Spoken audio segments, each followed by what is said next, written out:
साथ। Welcome to Indian Paranormal Podcast, a podcast about everything paranormal that you wanted to know but never did. मेरा नाम राहुल है और मेरे साथ है अर्श, जो कि खुद एक पैरानॉर्मल एक्सपर्ट है। मैं आपसे ये जानना चाहता हूँ कि हम लोग एक वेस्टर्न एजुकेशन के बैकग्राउंड से आते हैं और basically we are trained to be a skeptic. तो शायद हमारी पढ़ाई, हमारी समझ इस बात की इजाजत नहीं देती हम भूत प्रेत जैसी चीजों, ये भूत प्रेत मैंने सुना है, हम लोग बचपन से फिल्में देखते आ रहे हैं, तरह तरह के सीरियल देखते आ रहे हैं, बट मैं कभी इसको लॉजिकली इसके साथ पीस नहीं बना पाया, कंसेंसस नहीं बना पाया। तो अगर मैं आपसे जानना चाहूँ in a very basic simple way, आप बहुत आसानी से अगर बता सके, मुझे समझा सके, तो आत्मा बेसिकली होती क्या है और क्या फर्क है आत्मा में, प्रेत में, भूत में, पिशाच में, जो अलग अलग चीजें, अगर फर्क है तो? राहुल, बिल्कुल फर्क है, क्योंकि बहुत सारे लोग, मैं इंग्लिश में ही समझा देता हूं ताकि सबको बहुत इजी हो जाए। आत्मा, प्राणात्मा, जीवात्मा, अगर हम इसको छोड़ के बात करते हैं सोल और स्पिरिट की, ये बहुत लोगों को कंफ्यूजन होता है कि उसकी सोल चली गई, उसकी स्पिरिट को मैंने देख लिया। शायद आपने भी कई बार सुना होगा ऐसे। सुना है। एग्जैक्टली। मान के चलिए मैं आपसे पूछूं कि सोल और स्पिरिट में क्या फर्क होता है, तो आप बता पाएंगे? ऑब्वियसली मैं एक पैरानॉर्मल एक्सपर्ट नहीं हूँ, just a curious mind, but I think जहां तक मुझे लगता है कि soul is a universal thing, spirit एक सब्जेक्टिव इंडिविजुअल थिंग होती है, but this is just a raw understanding of it. So जितना मेरा एक्सपीरियंस है, अगेन मैं उतना ही कहूंगा जितना मुझे पता है। शायद दुनिया में इसके अलावा और भी बहुत कुछ हो, पर सोल और स्पिरिट के कॉन्सेप्ट को जब मैंने जाना, उसका कॉन्सेप्ट कुछ ऐसा था कि सोल बनती है 3 चीजों से: बॉडी, एनर्जी और हमारा माइंड। और स्पिरिट हमारा अनकॉन्शियस माइंड होती है, विच इज अनएक्सप्लोर्ड, जिसको कभी एक आम सी भाषा में हम आपको बोले, हमारे दिमाग के 3 हिस्से होते हैं: कॉन्शियस, सबकॉन्शियस और अनकॉन्शियस। तो हमारा जो कॉन्शियस और सबकॉन्शियस माइंड है, वो हमारी सोल है, जिसको हम एक्सप्लोर कर पाए हैं। लेकिन जो हमारा अनकॉन्शियस माइंड है, जिसमें न जाने कितनी यादें भरी हुई हैं, वो हमारा स्पिरिट है, जो कि अनएक्सप्लोर्ड है। ये एक बहुत बड़ा डिफरेंस है सोल और स्पिरिट में, जो कि शायद बहुत कम लोग इसको नोटिस करते हैं, क्योंकि ये दोनों ही एक सी लगती हैं सबको। तो अर्श, जब इंसान की मौत होती है, जब उसका देहांत होता है, तो उसके शरीर से जो निकलता है वो क्या निकलता है? वो सोल निकलती है या वो स्पिरिट निकलती है? जब किसी इंसान को जलाया जाता है, कह सकते हैं जब उसका अंतिम संस्कार होता है, जब एक आखिरी वक्त होता है उसका, ऐसा कहा गया है कि जब हम मरते हैं, क्योंकि मरने के बाद की जिंदगी तो मैंने भी नहीं देखी, टू बी वेरी ऑनेस्ट, लेकिन जो हमारे स्क्रिप्चर्स, जो हमारे वेदास कहते हैं, वो ये है कि अंतिम संस्कार के दौरान ऐसी ऐसी क्रियाएं होती हैं। शायद आपने कपाल क्रिया का नाम सुना होगा कभी, शायद आपने, कई सारे गाँव में ऐसी क्रियाएं होती हैं जहां पर इंसान के पैर में एक बड़ी सी कील गाड़ देते हैं। वहां पर ये सब एक रिचुअल है, अलग अलग तरीके के रिचुअल। लेकिन अगर मैं अंतिम संस्कार की डायरेक्ट बात करता हूं आपसे, कि जब वो संस्कार हो जाता है, तो उसके सर पर, उस शव के सर पर चंदन की लकड़ी से हल्का सा मारा जाता है, उसके अजना चक्र पे, जो कि हमारे माथे के बीचों बीच होता है, दोनों भाव के बीचों बीच होता है एक तरीके से, जहां से हमारी सारी यादें एक साथ संचालित होती हैं या चलती हैं।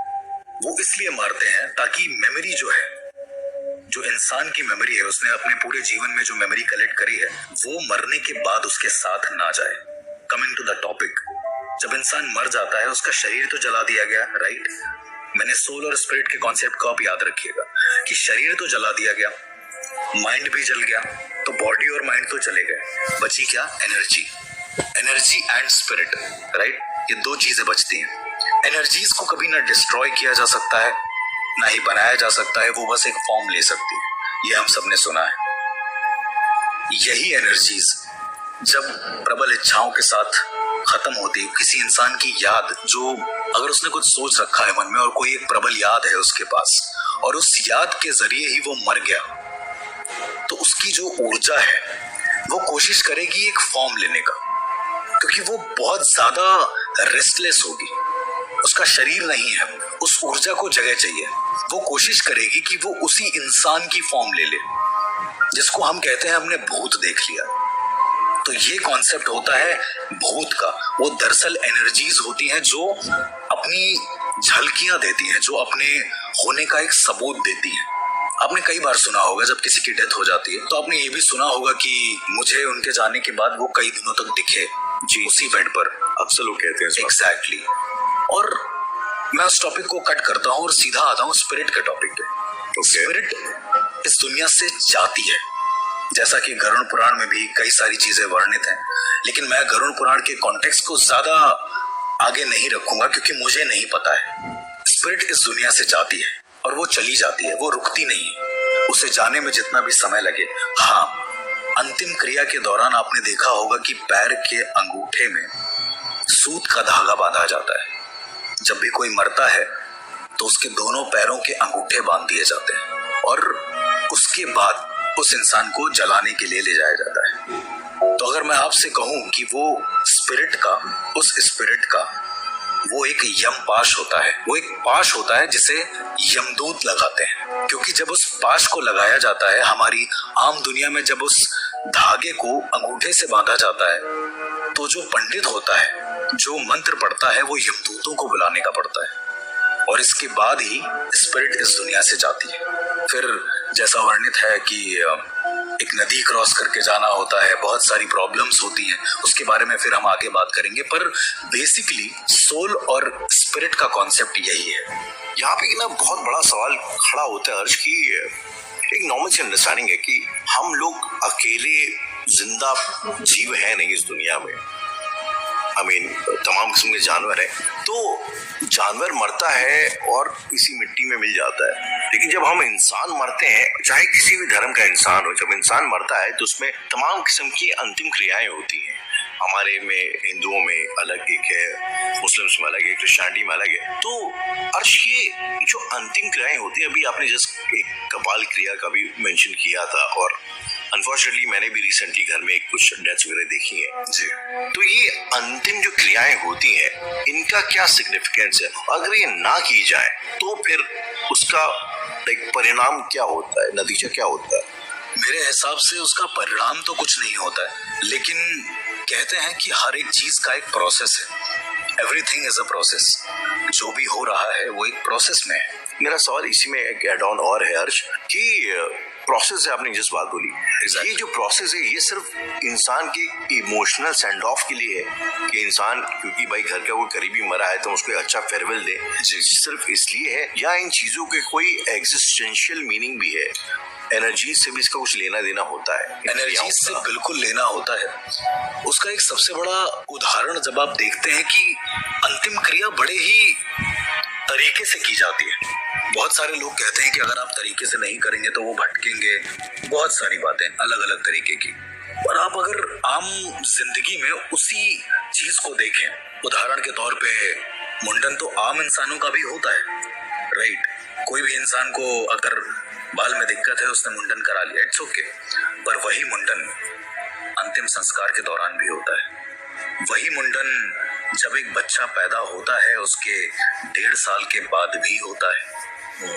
बालों का भी अपना एक सिग्निफिकेंस है, बाल अर्पण करने का। कहा जाता है कि हमारे शरीर में, जैसे कि टॉपिक चल रहा है पैरानॉर्मल और नॉर्मल का, तो हमारे शरीर में न जाने कितनी ऐसी चीजें हैं जो पैरानॉर्मल है। सुन के अजीब लगा? पैरानॉर्मल है बिल्कुल, शरीर के अंदर बिल्कुल विजिबल है, विजुअली पैरानॉर्मल। एग्जैक्टली। अब एग्जांपल देखिए होता है, या ये कह लें कि विजुअली पैरानॉर्मल कीपर है। उदाहरण के तौर पे सबसे बड़ा एग्जांपल है हमारे बाल, हमारे सर के बाल और हमारा पैर का अंगूठा। ओके, ये पैरानॉर्मल है आप कहना चाह रहे हैं? अगेन मैं फिर से कहूंगा कि paranormal is something which is beyond human readings. Okay, right? तो हमें वो बाल ही लगते हैं, लेकिन बहुत सारी ऐसी प्राचीन किताबों में ऐसा वर्णित है कि हमारे सर के बाल में और हमारे पैर के अंगूठे में सबसे ज्यादा ऊर्जा रहती है। उदाहरण के तौर पे आप किसी का पैर छूते हैं तो अंगूठा छूते हैं, राइट? अब कायदे से तो अंगूठा छूना चाहिए, लोग आमतौर पे घुटने उससे ऊपर से भी काम चला लेते हैं। लेकिन पैर का अंगूठा ही क्यों छूते हैं, मेरा ये सवाल अगर मैं आपसे पूछूं। I have no clue. उसी पर एक और सवाल आता है कि पैर का अंगूठा छूने पर जो सामने वाला इंसान होता है वो आपके सर पर हाथ रखकर आशीर्वाद क्यों देता है? वो आपके कान पर हाथ रखकर भी तो आशीर्वाद दे सकता है। Fair enough. तो क्या जवाब देना चाहेंगे as a normal person? I don't know Harsh, मुझे लगता है कि सर पे हाथ रखना क्रॉस कल्चर्स डिफाइन करता है, आई मीन सिग्निफाई करता है कि I care for someone. That's what I am saying कि जवाब है पर उतना सेटिस्फैक्टरी नहीं है। उतना सेटिस्फैक्टरी नहीं है। एग्जैक्टली। कल्चरल ज्यादा है, रियलिस्टिक है कि नहीं मुझे नहीं पता। And that's why it's paranormal. And sir पर हाथ इसलिए रखते हैं ताकि आपकी जो ऊर्जा है, ओके, आपने बहुत सारे भगवानों की तस्वीरें देखी होंगी जिनके हाथ सीधे हैं, फेस की तरफ होते हैं, जो इंसान मूर्ति को देखता है ताकि उस मूर्ति की पॉजिटिव एनर्जी सामने वाले में जा सके। सेम हैपेंस जब आप किसी का पैर छूते हैं तो वो इंसान अपना हाथ रखता है आपके सर पे और वो अपनी पॉजिटिव एनर्जी आपके सर पे ट्रांसफर करता है। लेकिन जब आप उसका अंगूठा छूते हैं तो जैसा कि मैंने पहले बताया कि बाल और अंगूठे में सबसे ज्यादा एनर्जी रहती है, तो जो इंसान भी पैर को छू रहा है उसे सामने वाले इंसान की एनर्जी महसूस होती है, मिलती है। और यही एक सिग्निफिकेंस है कि अंगूठा छूना चाहिए। और इसीलिए जो बड़े बुजुर्ग होते थे हमारे, वो कहते थे घुटना नहीं अंगूठा छुओ। यहाँ पे हर्ष आपने एक चीज बोली एंड ये ना एक थ्रू आउट माई लाइफ ये एक बहुत बड़ा सवाल रहा है। सवाल ये है कि आपने अभी का पॉजिटिव एनर्जी, हाँ जी, जो ना एक जो आपके बड़े बुजुर्ग हैं वो आपको अपनी पॉजिटिव एनर्जी देंगे। Exactly. तो ये एनर्जीज जो होती हैं, एनर्जी तो एनर्जी है। आपने भी कहा कि एक इलेक्ट्रिसिटी वायर का आपने जो एग्जाम्पल दिया, हाँ जी, तो ये एनर्जीज पॉजिटिव या नेगेटिव कैसे होती हैं? अगर इसके बारे में आप थोड़ा सा एक बातचीत करना चाहें तो बताना चाहें तो। पैरानॉर्मल और नॉर्मल, आपने दो चीजें मुझसे पूछी थी, राइट? तो राहुल, अगर आप पैरानॉर्मल और नॉर्मल के बारे में पूछ रहे हैं तो पॉजिटिव और नेगेटिव के बारे में तो डिस्कस होना चाहिए। बिल्कुल। इस दुनिया में तीन चीजें हैं, आप किसी भी चीज का उदाहरण लेके देख लीजिए, अच्छाई, बुराई और शून्य, या फिर मैथ में प्लस, माइनस और जीरो, या फिर किसी की तारीफ करी, किसी की बुराई करी, या फिर कोई भूत है, कोई भगवान है। एक कोट है, if God exist, devil exist, then there might be a neutral exist. Is it so? Maybe in that sense. एक सवाल मैं आपसे पूछना चाहता हूँ कि आपने एक बात बोली ना कि आपकी प्रबल इच्छाएं अगर होती हैं किसी इंसान की मरते वक्त, तो चांसेस आर कि उसकी आत्मा सेटिस्फाइड नहीं रहती, वो शायद एक शून्य पे विलीन नहीं हो पाती। तो ऐसा how is it possible? I mean अर्श, इस संसार में हर इंसान कोई ना कोई एक दबी हुई ख्वाहिश लेके जिंदा है। बिल्कुल, एक दबी हुई ख्वाहिश लेके शायद मर भी जाता है। इस संसार में फिर ऐसा कैसे पॉसिबल है कि कुछ लोग जो है भूत बनते हैं और कुछ लोग नहीं बनते? क्योंकि मैं ये मानने के लिए तैयार नहीं हूँ कि यार हर कोई एकदम सेटिस्फाइड मौत मरता है। मुझे लगता है कि इच्छाएं तो रहती हैं। बिल्कुल, मेरा भी यही मानना है और आपका सवाल बहुत जायज है। आई गेस आपने जो सवाल पूछा है वो लाखों लोगों के दिलों में ये सवाल चल रहा है, क्योंकि मुझसे भी लोग ये सवाल पूछते रहते हैं। मेरा सिर्फ एक ही जवाब होता है और वो जवाब है नियति, डेस्टिनी। एग्जैक्टली। ये डेस्टिनी किस, अगर आप थोड़ा डेस्टिनी को एक्सप्लेन करना चाहें तो? डेस्टिनी को मैं आम भाषा में ही एक्सप्लेन करूंगा, क्योंकि मैं वैदिक लैंग्वेज के हिसाब से अगर एक्सप्लेन करने पे आऊंगा शायद बहुत लोग ना समझ पाए। तो आम भाषा में एक लंबा सा रास्ता है जिसकी आखिरी मंजिल पर हमें कोई प्राइज मिलने वाला है, कोई इनाम मिलने वाला है। हम उस रास्ते के शुरुआती दौर में खड़े हुए हैं। ओके, अब हमें उस रास्ते पर चलकर जाना है, ओके, आगे मंजिल तक, जो भी हमारी मंजिल है। लेकिन हमारे दोनों तरफ खाई है और हमारे पास जाने के लिए सिर्फ ये रोड है और कुछ भी नहीं। हाँ, साधन बहुत सारे हैं, जैसे कार है, साइकिल है। ये आपके ऊपर डिपेंड करता है कि आपको क्या कंफर्टेबल है। चलिए, अब मैं इसी उदाहरण को लेकर आ जाता हूँ नियति के टॉपिक पे। ये जो सड़क है ये नियति है, ये कभी नहीं बदलेगी, ये ऑलरेडी ऊपर से लिखी जा चुकी है। प्लस आपके दिमाग में ये भी सवाल आ रहा हो कि जब सब कुछ लिख गया है तो कर्म करने की क्या जरूरत है? फिर इंसान काम करेगा ही क्यों? उसका सीधा सा फंडा ये है कि जब तक जो मैंने बताया कि ये सड़क है, उसको उसकी मंजिल तक पहुंचना है उस इंसान को, तो जब तक ये इंसान कर्म नहीं करेगा, चलेगा नहीं, उस गाड़ी पे बैठेगा नहीं, कोई जतन नहीं करेगा, क्या वो अपनी मंजिल पे पहुंच पाएगा? पर ये जो मंजिल है, जिस मंजिल की आप बात कर रहे हो अर्श, ये इंसान तय करता है या ऊपर से कोई लिख के देता है कि तुम्हारी ये पर्पस है, तुम्हारी ये मंजिल है? अंतिम मंजिल तो मोक्ष है। हर इंसान को चाहिए होता है यार कि मरने के बाद उसे मोक्ष मिल जाए। आपने सुना होगा बहुत बार।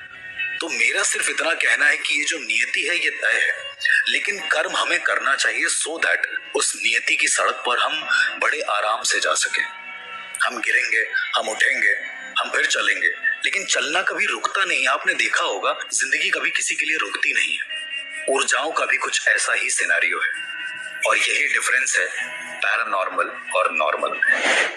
लेकिन आत्मा का किसी शरीर में आना और झाड़ फूक करके निकाला जाना, I mean exorcism, is that real? क्या ये सच है? इन सभी सवालों का जवाब जानने के लिए सुनते रहिए इंडियन पैरानॉर्मल पॉडकास्ट।